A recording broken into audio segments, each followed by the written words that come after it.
이 한국의 1세대 철학자이고요. 연세대 명예교수인 우리 김형석 교수님 있지 않습니까?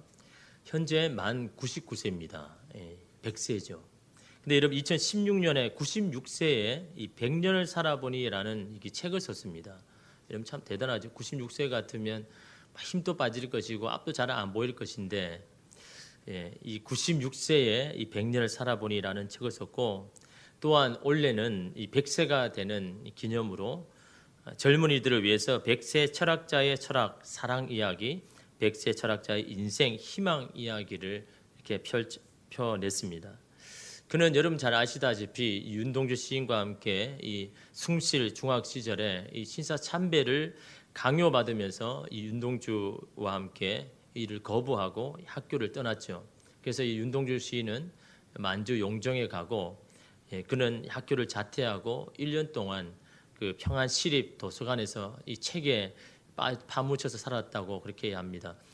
그때의 이 책 읽은 것이 지금까지도 나에게 큰 힘이 되고 또 책을 펼칠 수 있는 비결이 되었다라고 그렇게 이야기합니다. 특별히 여러분 책의 출판을 위한 기자 간담회에서 이 땅의 젊은이를 위해서 희망적인 메시지를 그렇게 전해주었는데 이런 내용의 기사에 이런 댓글을 보니까 참으로 우려스러운 글들이 이렇게 참으로 많이 나와 있더라고요. 사실 이분이 100년을 살아왔다 보니까 한국의 격동기를 여러분 보냈지 않겠습니까? 그런데 다른 그런 의식이 깨어있는 사람들보다 왜 그렇게 나라를 위해서 잠잠하셨는가? 왜 소리를 내지 못하고 그냥 그렇게 조용하게 있으셨나라고 그렇게 말하는 사람이 있습니다. 또한 여러분 그가 어떤 인생의 고난이나 고통이나 불행에 대해서 이야기를 할 때 그러는 겁니다. 왜냐하면 이분이 어릴 때 유학을 다녀왔거든요. 여러분 그 당시에 여러분 유학할 정도라면 부유한 집안 아닙니까? 그죠? 그렇게 자란 사람이 어떻게 사람의 불행과 고난과 불행에 대해서 논할 수 있느냐? 그것은 가당치 않다라고 그렇게 댓글을 이렇게 달아 놓았더라고요. 물론 여러분 100년을 살아오면서 어떻게 남에게 여러분 잡힐 일을 안 하고 이러면 살 수가 있겠습니까? 100년이나 오랫동안 어떻게 이러면 실수도 안 하고 실패 안 할 수가 있겠습니까? 잘못한 선택을 안 하고 어떻게 이러면 살아가겠습니까? 어떤 순간에는요, 내가 정말 잘못 선택해가지고 여러분 그 결과가 사람들에게 비난을 받을 수도 여러분 있습니다. 그렇지 않습니까? 늘 어떻게 올바른 판단만 하고 살겠습니까? 100년이라는 세월 동안 여러분 어떻게 사람들이 다 인정할 수 있는 그런 선택만 여러분 할 수가 있겠습니까?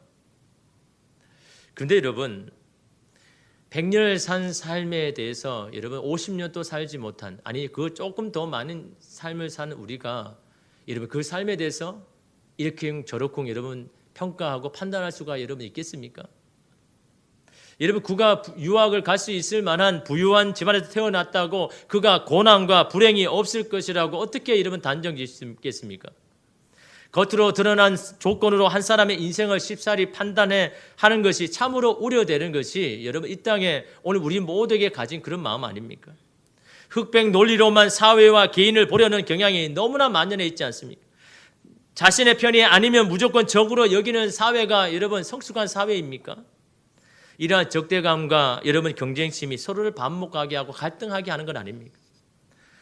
여러분 서로 살아온 인생을 존중해주고 인정해주는 분위기가 여러분 이 땅에 이 사회에 여러분 필요한 겁니다.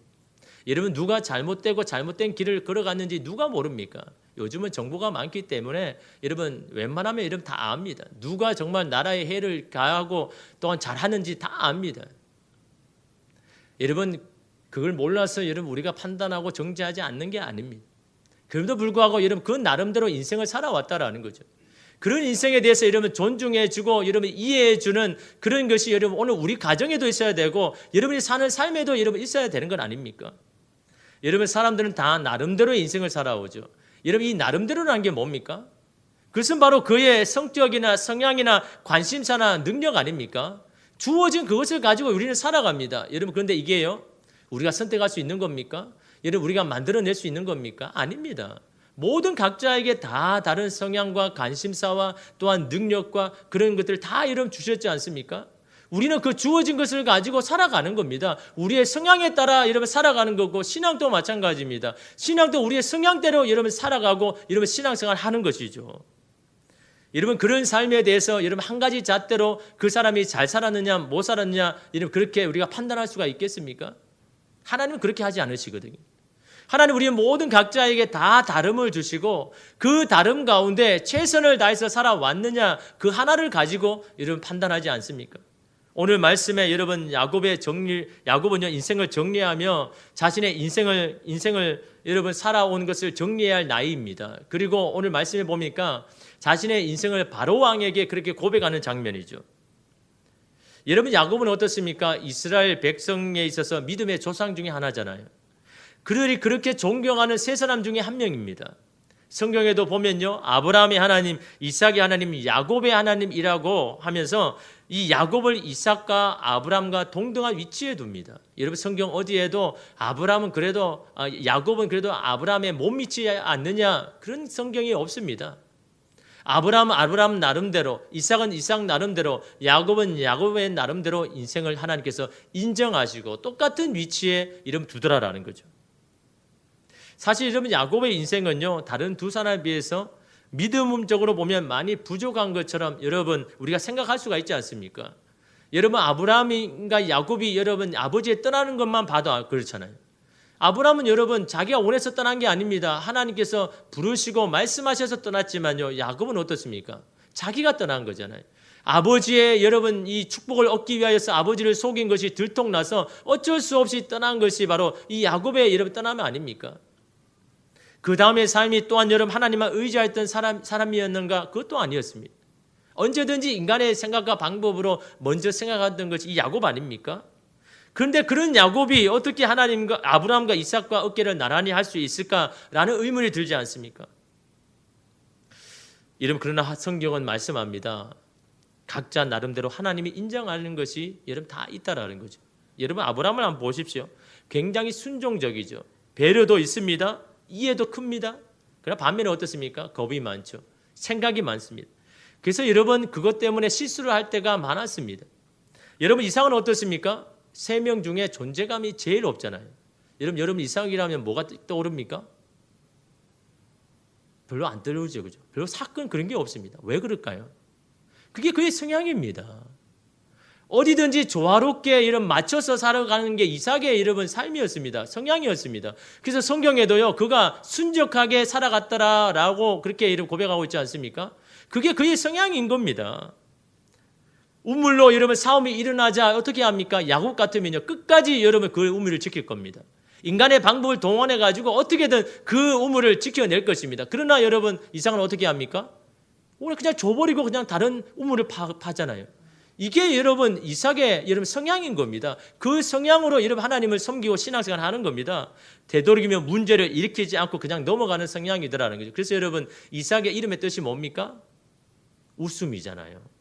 그냥 인상 쓸 일도 그냥 웃어 넘길 수 있는 그렇게 살아가는 그게 이름 이삭의 삶인 겁니다. 여러분 야곱은 어떻습니까? 좌충우돌 여러분 사건 사고가 많잖아요. 야곱 하면 떠오르면요 막 사건들이 굉장히 많잖아요. 왜 그런 걸까요? 그가 믿음이 부족했어요? 아닙니다. 그의 성향인 겁니다. 그는 열정이 많은 사람입니다. 욕심이 많은 사람입니다. 세상에도 욕심이 많지만 영적으로도 욕심이 많은 사람입니다. 그래서 여러분 아버지의 장자의 축복을 어떻게든 받으려고 이러면 그렇게 한 건 아닙니까? 이처럼 하나님은요, 이 세 명의 사람이 각기 다 다른 길을 걸어갔지만 다 여러분 그 인생을 인정하고 여러분 이해해 주시고 그것을 받아주셨다라는 거죠. 여러분 오늘 말씀에 여러분 야곱도 한번 보십시오. 아들 요셉의 도움으로 기근을 면하고 애굽에서 살게 되었습니다. 요셉은 여러분 아버지를 예굽 왕에게 소개를 시켜주죠. 여러분 그 당시 예굽은 어떤 나라입니까? 주변 모든 나라들이 두려워하고 무서워한 나라입니다. 그런 나라의 바로왕, 그 왕은 바로 권력의 제일 위에 있는 사람이 이 바로왕 아닙니까? 그런데 그 바로왕 앞에 섰던 야곱의 모습이 어떤 모습입니까? 주눅이 들었습니까? 당당하지 못합니까?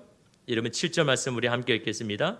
요셉이 자기 아버지 야곱을 인도하여 바로 앞에 서게 하니 야곱이 바로에게 축복하매.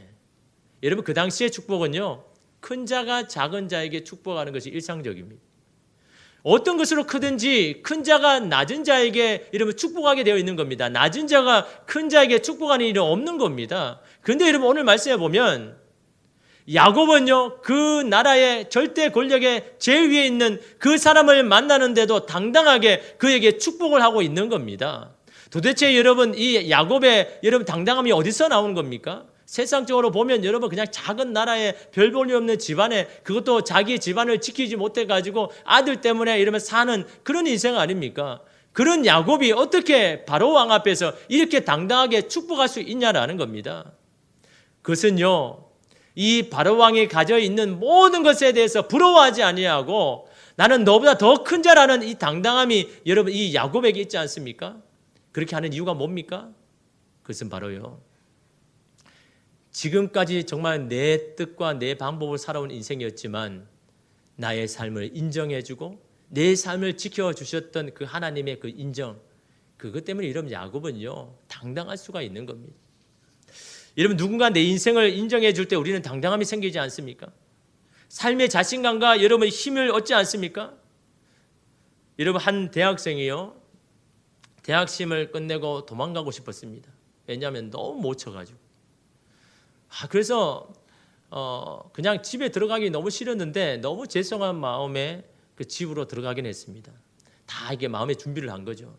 아버지는요, 날마다 자기에게 뭐가 잘못됐는지 사리 분별 이것부터 시작해가지고, 물론 아버지의 뜻은 알죠. 이 자식이 좋은 길로 가기 위해서 좋은 선택을 하라고 해서 가는데 늘 오면 그런 이야기만 하는 겁니다. 그러니 여러분, 이 사람이 그렇게 생각한 거죠. 우리 아버지 또 나한테 그렇게 또 잔소리를 할 것이다라고 이렇게 생각하고 들어갔는데, 근데 그날따라 아버지가 그러는 겁니다. 야, 괜찮아. 뭐 인생의 시험이 이것밖에 없느냐. 너무 뜻밖의 그런 말을 들은 겁니다. 그래서 방에 들어가서 조금쯤에 있을 때 안방에서 이 부모님 대화 소리가 이렇게 들렸습니다. 그러니까 어머니가 아버지에게 그렇게 묻는 겁니다. 어떻게 됐어요? 그러니까 아버지 그런 겁니다. 당신 말대로 내가 달랬지. 다시 말하면 이 부모님들이 이 자식이 낙심해서 들어올 것을 알고 이제 위로해 주려고 서로 마음을 이렇게 맞춘 겁니다. 그래서 내가 하는 것보다 당신이 그렇게 위로해 주는 게 더 아이에게 힘이 될 거다. 그래서 아버지가 그 어머니의 말을 듣고 이 아들을 그렇게 위로해 준 거죠. 이런 만약 아버지가요, 내 그럴 줄 알았다. 너 그동안의 태도를 보니까 시험 못 치게 생겼다. 어디 입이 있으면 말이나 해라. 그러고도 밤이 넘어가냐? 잠이 오느냐? 아마 그랬다면요, 아마 그런요 도망쳤을 겁니다. 여러분, 인간에게 위로도 필요하지만요, 판단도 필요하죠. 사랑도 필요하지만 정의도 필요합니다. 그러나 여러분, 실제로 삶에 그렇습니까? 이런 물론 아이가 분별력이 없을 때는 가르쳐야죠. 뭐가 잘못됐는지 말해줘야죠. 교육이 필요합니다. 그러나 그때가 지나면요, 그들에게 필요한 것은요, 여러분 뭘 판단해주고 결정해주는 게 아닙니다. 위로가 필요한 겁니다. 여러분 이제 그 나이가 되면요, 뭐가 잘못됐는지 모릅니까? 다 알죠. 그런데도 불구하고 이 세상에 살아갈 때 여러분 그게 마음대로 다 안 되지 않습니까? 그래서 실수도 하고 실패도 여러분 하는 겁니다. 그래서 필요한 게 여러분 위로고, 여러분 그 삶을 인정해 주는 것 여러분 아닙니까? 실패와 고통 속에 있는 사람에게는요, 판단과 채찍이 아니라 위로가 필요합니다. 하나님은 상한 심령을 여러분 위로하시는 분 아닙니까? 상했다고 갈대를 꺾어버립니까? 그 갈대라도 여러분 어떻게든 살아남으려고 하시는 분이 하나님이잖아요. 꺼져가는 등불 이제 필요 없다고 그냥 꺼버리시는 분이 하나님이십니까? 꺼져가는 그 불이라도 불씨를 살려서 여러분 다시 활활 타오르게 하시는 것이 여러분 하나님께서 우리를 대하시는 태도 아닙니까? 예수님이 한 번은요, 어디를 지나가는데 이 삭개오를 보았습니다. 그리고 이 삭개오의 이름을 부르면서 오늘 너의 집에서 내가 자야 되겠다라고 그렇게 말했습니다. 그자 삭개오는요, 너무 기뻐가지고 행복해하면서 예수님을 자신의 집으로 데려갔습니다. 그런데 사람들은 수군거리죠. 누가복음 19장 7절에 보면 저가 죄인의 집에 유하러 들어갔도다. 죄인의 집이라고 아예 그냥 말해버리지 않습니까? 사람들은 삭개오가 세리라는 사실만으로 그를 죄인으로 판단해버린 겁니다. 그가 어떤 인생을 살아왔든 그는 매국노이고 상종하지 말아야 할 사람으로 아예 그냥 치부해버린 겁니다. 삭개오의 살아온 삶을요, 들으려고도 하지 않고 이해하려고도 하지 않더라라는 거죠. 그러나 예수님은 어떻게 합니까? 삭개오의 인생을 인정해 주었습니다. 그리고 많은 사람들에게 선포했습니다. 누가복음 19장 9절에 보면 예수께서 이르시되 오늘 구원이 이 집에 이르렀으니 이 사람도 아브라함의 자손이로다. 구원이 이 집에 이르렀다. 이 사람도 아브라함의 자손이다라는 말은요. 예수님께서 야 너도 하나님의 백성이다. 너도 하나님이 인정하는 사람이다라는 여러분 그의 삶 인생을 인정해 준 겁니다. 네, 여러분 삭개오는 어떤 인생을 살아왔습니까? 누가복음 19장 8절에 보면요. 삭개오가 서서 주께 여짜오되 주여 보시옵소서. 내 소유의 절반을 가난한 자에게 주겠사오며 만일 누구의 것을 속여 빼앗은 일이 있으면 내 갑절이나 갚겠나이다. 이런 마지막에 뭐라고 이야기합니까? 만일 누구의 것을 속여 빼앗은 일이 있다면 내 갑절이나 내가 갚겠습니다. 라는 말은 뭡니까? 나는 내 인생이 당당하다라는 겁니다. 여러분 당당함이 없으면 이런 말을 여러분 할 수가 없는 겁니다. 여러분 거기에 모인 사람이 다 증인 아닙니까? 만약에 이 삭개오 때문에 억울하게 피해를 입었다면 누군가 나타난다면 그는 실제적으로 4배나 갚아야 되는 그런 상황이잖아요. 그럼에도 불구하고 그것을 두려워하지 않는다는 것은 뭘 이야기하는 겁니까? 삭개오는 예수님과 사람에게 이렇게 말하고 있는 겁니다. 내가 어쩔 수 없이 먹고 살기 위해서 세리가 되었지만 그래도 지금까지 남을 속이면서 빼앗은 적은 없습니다. 그렇게는 살아오지 않았습니다. 이것이 여러분 사람들과 예수님에게 고백한 자신의 인생에 대한 고백이었습니다. 여러분 여기서 삭개오가 여러분 주눅이 드는 그런 마음이 있습니까? 당당하지 못한 마음이 있습니까? 아닙니다. 삭개오는요 자기 인생에서 당당했습니다. 비록 세리로 살았지만 어쩔 수 없이 세리가 되었지만 그래도 나는 한 번도 다른 사람을 부정적으로 빼앗은 적이 없습니다. 라고 이렇게 여러분 고백하고 있지 않습니까? 그런 그의 삶을 예수님이 보시고 인정해 주셨다라는 겁니다. 그냥 겉으로 드러난 그냥 세리이니까 그냥 부정직하게 살겠지. 그렇게 남에게 피해를 주면서 살겠지. 나라를 팔아먹으면서 살겠지라고 생각하는 그들의 판단과 그들의 결정을 내려놓고 예수님은요. 그가 어떤 인생을 살아왔는지를 여러분 많은 사람에게 이렇게 알려주고 싶은 건 아닙니까? 그건 뭘 이야기하는 겁니까? 예수님의 삭개오의 어릴 때부터의 모든 삶을 다 알고 계신다는 거예요. 그가 어떻게 살아왔는지를 예수님은 너무나 잘 알고 계시고 그에게 지금 필요한 것은 삭개오에게 인정해주고 너가 이렇게 살아왔지만 사람들에게 그런 취급을 받아야 했지만 그래도 나는 너를 인정한다. 너의 삶 너는 잘 살아왔다라는 것을 여러분 예수님께서 삭개오에게 사람들에게 여러분 말해주고 싶은 거 아닙니까? 여러분 예수님의 이 위로의 힘이 여러분 어떤 영향을 끼쳤습니까? 삭개오가 뭐라고 결단합니까? 내 소유의 절반을 팔아서 가난하게 한 자에게 주겠습니다. 사실 여러분 이거는요 삭개오 그동안 품어왔던 생각이었습니다. 내가 이렇게 많은 재산을 가지게 되고 내가 이렇게 배부른데 내가 이런 인생을 살아야 되겠느냐, 내가 하나님의 백성인데 내가 이렇게 살아서 되겠느냐라고 생각하면서 마음속으로 사실은 결정한 거 아닙니까? 생각한 겁니다. 언젠가는 내 소유를 팔아서 가난한 자에게 내가 주어야 할 텐데 그런 생각을 가지고만 있었는데 예수님의 이 위로와 인정과 이 힘이요 이 삭개오로 하여금 그것을 결단하게 했다는 거죠. 용기를 가지게 했다는 겁니다. 삭개오에게 새로운 인생을 열게 하여 주셨다는 겁니다. 그것이 바로 예수님의 인정과 위로였다는 것을 여러분 이 삭개오를 통해서 말씀하고 있지 않습니까? 오늘 말씀의 야곱도 마찬가지입니다. 하나님께서 그의 인생을 인정해 주셨습니다. 여러분 언제 인정해 주셨습니까? 야곱이 여러분 자신의 모든 인간적인 삶을 다 포기하고 하나님 앞에 회개하고 이제는 제대로 잘 살게요. 그럴 때 하나님께서 그 인정을 인정해 주셨습니까? 아닙니다. 그가 아버지를 속이고 형 때문에 어쩔 수 없이 도망쳐 나왔을 때 그때 베델에서 하나님이 찾아가셨잖아요. 야곱이 하나님을 찾은 게 아닙니다. 집을 떠나왔다. 여러분 저번에도 말씀드렸지만 요즘처럼 여러분 갈 데가 많지만 집 나와도 갈 데 많잖아요. 그 당시에 이러면 집을 나온다는 것은요 죽음을 강화하는 겁니다. 집을 나오는 순간 그 죽음의 위험에 처할 수밖에 없는 것이 그 당시의 삶인 겁니다. 다시 말하면 내가 죽더라도 나올 수밖에 없는 그런 상황 아닙니까? 그때 여러분 야곱에게 필요한 게 뭘까요? 야곱은 아마 절망했을 겁니다. 아니 나는 그래도 열심히 살려고 한 거고 나는 그 아버지의 장자의 축복을 정말 원해서 한 것뿐인데 내가 이렇게까지 도망쳐야 되고 내 인생을 이렇게 망쳐야 되는가 그렇게 큰 이유였나라는 여러분 아마 야곱은요 너무 절망하고 낙심했을 겁니다. 그래서 그 베델에서 낙심해서 그냥 이제 더 이상 삶의 의미도 없었지 않겠습니까? 그때 여러분 하나님께서 오셔서 뭐라고 이야기하겠습니까? 야, 너 그러니까 그렇게 살았으니까 이렇게 된 거 아니냐? 너 왜 하나님 바라보지 않고 하나님 방법도 안 하고 그렇게 했느냐? 하나님 그러셨습니까? 오자마자 여러분 그에게 뭐라고 이야기했습니까? 너희 할아버지 아브라함과 약속한 언약 너와도 똑같이 하겠다. 너희 아버지 이삭과 맺었던 그 언약, 그 축복의 언약 너에게도 똑같이 너에게 주겠다. 하나님은요 그 영혼에게 찾아와서 위로하고 힘을 주시는 건 아닙니다. 여러분 창세기 28장 13절에 보면 나는 여호와니 너의 조부 아브라함의 하나님이요 이삭의 하나님이라. 내가 누워있는 땅을 내가 너와 내 자손에게 주리니. 창세기 28장 14절에 보면 내 자손이 땅의 티끌같이 되어 내가 서쪽과 동쪽과 북쪽과 남쪽으로 퍼져나갈지며 땅의 모든 족속이 너와 내 자손으로 말미암아 복을 받으리라. 아브라함에게 하셨던 동일한 말씀입니다. 이삭이 하신 동일한 말씀입니다.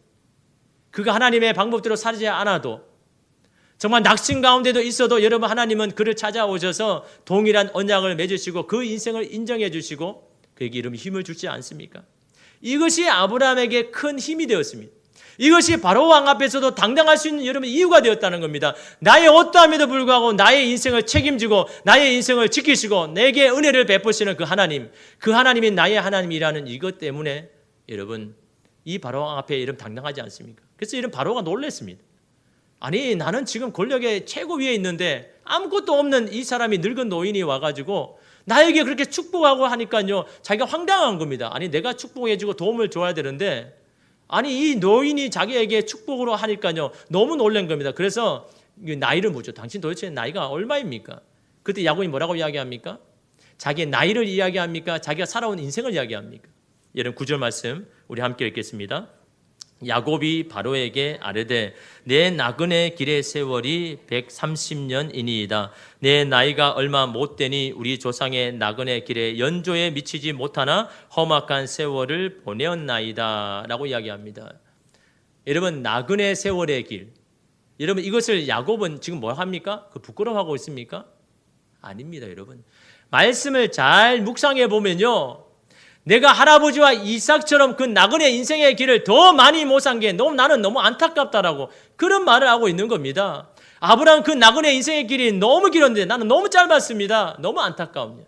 여러분 나그네 인생의 길이 어떤 인생의 길입니까? 여러분 땅 한 평 정착할 곳이 없어서 이리저리 방황하면서 떠나야 되는 그 인생입니다. 이리저리 짐을 싸면서 다 살아야 하는 그 인생입니다. 여러분 땅이 있는 사람이 보면요 너무나 불쌍한 인생 아닙니까? 여러분 집이 있는 사람이요 집 때문에 날마다 이사하는 사람을 보면서 야 참 부럽다 그런 사람이 있습니까? 여러분 바로 왕의 입장에서는요 이 야곱이 너무 불쌍한 인생을 산 겁니다. 땅 한 평 없어가지고 이리저리 나그네 인생의 길을 살아온 그 인생의 길을 이 야곱은요 그렇게 길게 못 산 것 때문에 너무 나는 속상하다라고 그렇게 이야기를 하고 있는 겁니다. 왜 그럴까요? 왜 나그네 인생의 세월이 여러분 그에게 당당한 이유가 되는 겁니까? 그 나그네 인생의 길이 뭡니까? 전적인 하나님의 공급하심과 은혜 아니면 살아갈 수 없는 세월 아닙니까? 주님만 바라볼 수밖에 없는 것이 나그네 세월 아닙니까? 여러분 이스라엘 백성들이요 광야에서보다 가나안에 들어가서 더 타락했지 않습니까? 가나안에 들어가서 땅도 얻고 거기서 정착하고 살 때부터 더 우상에 빠지고 더 여러분 타락했지 않습니까? 그래도 여러분 이스라엘 백성들이 광야에서 땅 한 평 없어도 이리저리 짐을 사야 하는 그 상황에도 하나님께서 내려주시는 그 은혜를 경험한 그 광야 가운데는 그래도 그들이 하나님의 마음을 향하여 있었다라는 겁니다. 그 나그네 인생의 길, 나와 함께 하신 하나님의 그 인생이 야곱에게는 너무나 귀하고 귀하기 때문에 그런 인생과 함께 하신 하나님이 있기 때문에 여러분 야곱은요 바로 왕 앞에도 부러워하지 않습니다. 오히려 바로 왕을 축복하고 있지 않습니까? 또한 여러분 한 가지를 보면요 그럼에도 불구하고 내가 할아버지와 아버지보다 나그네 인생이 짧아도 내가 그들과 똑같이 겨룰 수 있는 것은 뭐 때문이라 이야기합니까? 9절 마지막에 보면 내가 험악한 세월을 살았다. 험악한 세월이 뭡니까? 너무 힘든, 지독히 힘든, 내가 아버지보다 할아버지보다 더 힘든 인생을 살아왔기 때문에 나는 그들과 똑같습니다라고 말하고 있는 겁니다. 그들보다 더 힘든 인생을 살았지만 그 인생 가운데 하나님의 은혜를 더 많이 받았기 때문에 내 인생은 당신 앞에서도 당당할 수 있습니다라고 그렇게 말하고 있지 않습니까? 여러분 막내로 태어난 분이 있습니다. 부모님이 일찍 돌아가셔서 형과 형수의 손에서 자랐습니다. 여러분 옛날에는 다 자식이 8명, 10명이지 않습니까? 그래서 보통 이 큰 형, 장남과 막내의 나이 차이가 보통 20살 넘게 나는 경우도 있잖아요. 그죠? 그래서 이 큰형의 이 아이하고 이제 금방 태어난 그 아버지의 아가 똑같이 이러면 자라는 경우가 이런 많지 않습니까? 이분도 마찬가지입니다. 막내로 태어났는데 이 큰형과 차이가 너무 나이 차이가 많이 나는 겁니다. 근데 아버지 어머니가 일찍 돌아가셨습니다. 어릴 때. 그럼 어떻습니까? 이 형을 이 아버지처럼 그렇게 믿고 이렇게 산 거죠. 그런데 이 형은요, 그는 아버지의 마음이 아니더라라는 거죠. 자식처럼 대하지 않았습니다. 너무나 초등학교, 그때는 국민학교 아닙니까? 학교가 너무 가고 싶어가지고 형에게 제발 저 학교 주면 안 되겠느냐라고 하니까 형이 뭐라고 하냐니까요. 야, 너 돌에 있는 저 있는 벼 다 베면 내가 보내줄게. 그래서 열심히 아침부터 가가지고 밥도 안 먹고 막 이 다 이렇게 베고 돌아와서 나 이제 다 했는데. 그 또 다른 일을 또 시키는 겁니다. 야, 그거 가지고 되겠느냐? 또 다른 일을 시키는 겁니다. 결국은 여러분 학교를 다니는 것을 포기하도록 그렇게 만들었다는 거죠. 여러분 형수도 마찬가지입니다. 자기도 어렸지만 형수가 낳은 아들도 어렸거든요. 근데 자기 아들은 이렇게 잘 먹이면서 자기에게는 그렇게 제때 이게 끼니를 안 주는 겁니다. 그래서 배가 고르면서 지낼 때가 너무 많은 겁니다. 그럴 때마다 일찍 돌아가신 어머니의 생각이 절실하였습니다. 어머니가 살아계셨다면 이렇게 배를 고르지 않을 텐데. 어머니가 살아계셨으면 이렇게 너무나 가고 싶은 학교를 갈 수 있을 텐데 그렇게 눈물로 밤을 샐 때가 많았습니다. 밭에서 일하다 보면요, 자기 또래의 초등학생들이 이 도시락을 싸서 이 소풍 가는 것을 보면요, 너무 부러워가지고 거기서 멍하니 바라보고 있으니까 형이요, 일 하나 안 하고 게으름을 핀다고 짝대기로 그렇게 때려서 그렇게 상처를 냈습니다. 그 너무 마음에는 이 상처가 된 겁니다. 어떻게든 소원이요, 이 형 집에서 나와서 사는 겁니다. 나올 수 있는 방법이 뭡니까? 하나밖에 없잖아요. 결혼해서 살림을 차리는 것밖에 없지 않습니까? 중매를 통해서 얼굴도 예쁘고 이 심성이 착한 여인을 만나서 결혼을 했습니다. 그래서 신혼살림은요, 형 사는 것에서 수십 킬로 떨어진 아주 먼 곳에 가서 그렇게 살았습니다. 아무것도 없이 시작하다 보니까 이 공장에 가서 일을 하면서 기술을 배웠습니다. 돈이 조금 모이자 작은 기계를 사서 장사를 이렇게 시작했습니다. 조금 돈이 이렇게 모이는 것 같았는데요, 이 빚보증을 잘못 써가지고 기계와 집도 다 날려버립니다. 얼마나 억울한지. 나는 그냥 정직하게 살아왔고 열심히 살아온 것뿐인데 왜 이런 일이 나에게 일어나는지 너무 낙심이 된 겁니다. 그럴 때 어떤 분의 전도로요, 이 교회에 나가게 되었습니다. 거기서 예수님을 알게 되고 이 믿음을 가지면서 그동안 원망하고 한탄했던 자신의 삶을 다르게 보게 되었습니다. 하나님께서 그런 자신의 혹독한 삶에 함께 하셨고 그런 인생도 귀하다고 하신다는 것을 알게 되니까 너무 감격하고 기쁜 겁니다. 더 이상 자신의 인생이 불행한 거나 실패한 삶이 아니라는 것을 깨달았습니다. 그러니까 어떻게 되냐니까요, 그렇게 자신을 구박했던, 정말 용서하지 못하는 그 형과 형수들이 불쌍하게 보이기 시작하고 그들을 용서할 수 있게 되었다는 거죠. 그 이후에 여전히 삶의 시련과 역경이 있었지만 그런 환경에도 더 이상 낙담하거나 실망하지 않고 주님과 아름다운 동행의 길을 걸어갔습니다. 마지막 삶을 다할 때 주님께 감사의 찬송을 부르며 주님께로 갔습니다. 이것이 저의 아버지의 인생이었습니다. 세상적으로 보면 인생의 전반전은 참으로 불행한 인생 아닙니까? 아버지와 어머니의 보호하심도 못 받고 그렇게 살아가는 인생이었지만요, 그러나 예수 그리스도를 믿은 후반전의 삶은 그 어떤 삶보다 행복하셨습니다. 소유가 많아지고 하는 일이 잘 되어서 행복한 것이 아니라 자신의 삶을 그렇게 이끄시고 인도하셨던 하나님, 그 하나님이 여전히 나의 인생 가운데도 함께 하신다라는 그 하나님의 은혜가 너무 감격이고 너무 은혜가 되어서 그 하나님의 손에 이끌려서 그런 인생을 사셨습니다. 오늘 우리 시대를 살아가는 저와 여러분에게도 마찬가지입니다. 그런 하나님의 은혜를 발견하고 그 하나님의 위로함을 받는 것이 오늘 우리에게 필요하지 않습니까? 여러분이 어떤 인생을 사는지 하나님 잘 아시죠? 어떤 삶을 살아가는지 하나님은 너무나 여러분 잘 아시지 않습니까? 그러나 우리의 어떠함에도 불구하고 여전히 하나님은 저와 여러분의 인생을 인정하고 우리를 위로하기를 여러분 원하시더라라는 겁니다. 우리가 하나님 앞에 잘해서 믿음으로 잘 살아서 우리에게 하나님의 놀라운 복을 더하여 주시는 것이 아니라 그렇지 않음에도 불구하고 여러분 오늘 우리 가운데 하나님의 자녀라는 그 한 가지 이유 때문에 저와 여러분의 인생을 지키시고 보호하시는 것 여러분 아닙니까? 각자 하나님이 정해주시는 길이 있습니다. 그 길에서 우리는 나름대로 최선을 다해서 살아가면 되는 겁니다. 서로의 인생의 길을 인정해주고 용납해주며 살아갈 때 그곳에 하나님의 참 평안과 기쁨이 있는 것 아닙니까? 그런 인생을 향하여 하나님은 우리를 향해서 귀하다 이런 여기시는 건 아닙니까?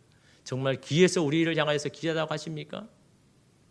하나님 바라보며 사는 그 인생, 하나님께만 도움을 구하며 살 수밖에 없는 그 인생이라도 하나님의 자녀이기 때문에 귀하고 귀하다라고 저와 여러분에게 말씀하시는 줄 믿습니다. 여러분 그 주님의 은혜, 그 위로함 여러분 받으시기를 바라고, 여러분도 여러분 만나는 모든 사람에게 여러분 한 가지 잣대로 여러분의 잣대로 여러분 평가하지 마십시오. 잣대로 여러분 결정하지 마십시오. 그 나름대로 인생 가운데 최선을 다해서 살아온 겁니다. 환경이 그렇고 주어진 상황이 그래서 여러분 그렇게 살아온 것이지만요, 자신의 인생에서는 최선을 다해서 살아온 것 아닙니까? 여러분 그런 삶에 대해서 우리가 어떻게 이런 평가할 수가 있겠습니까?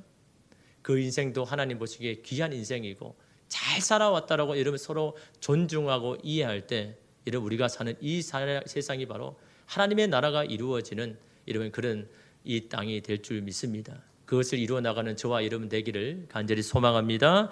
기도하겠습니다.